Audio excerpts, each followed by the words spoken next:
did during your short stint with DSWD.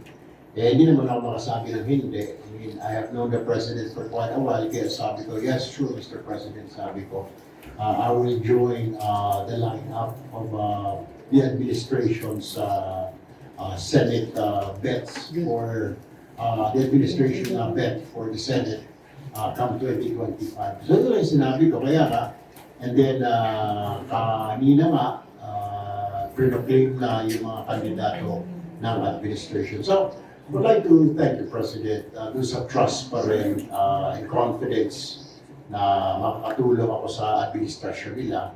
And together with the 11 other candidates na pinili nila na they believe or he believes na makakatulong sa administrasyon na ito base na rin doon sa mga naipangako niya about poverty alleviation and much more. So, nagpapasalamat tayo sa Pangulo for including me